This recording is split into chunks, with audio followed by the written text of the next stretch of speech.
Kebanyakan coffee shop di Kudus itu mengangkat tema modern, industrial, dan kekinian.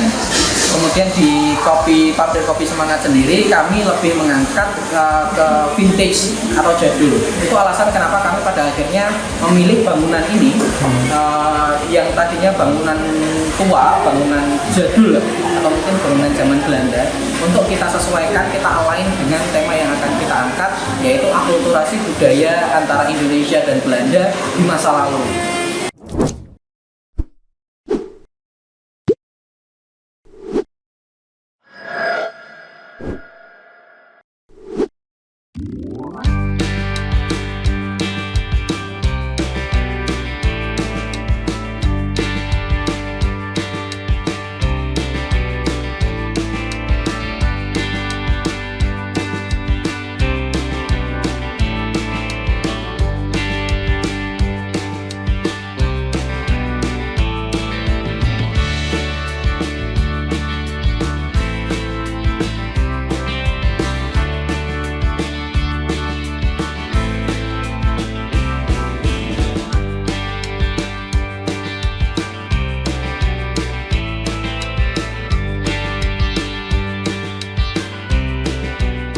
Bisa diceritain Mas, awal mula membuat kopi pabrik ini ya? Pabrik kopi ini seperti apa ini Mas?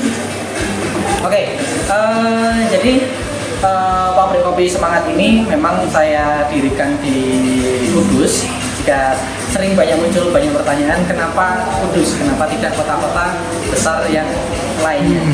Yang pertama karena saya lihat potensi market di Kudus sendiri cukup besar, kemudian ada kebutuhan atau ada kebutuhan market untuk tempat nongkrong dan tempat kopi yang demand-nya cukup banyak, sehingga pada akhirnya kita putuskan untuk mencoba membuka di Kudus. Mungkin apa saja Mas untuk menu-menu yang tersedia di sini, dari harga berapa sampai berapa? Kalau untuk menu-menu yang di sini entry levelnya start dari 20 ribuan. Kita ada banyak pilihan es kopi susu tentunya, produk yang pada saat ini cukup digandrungi oleh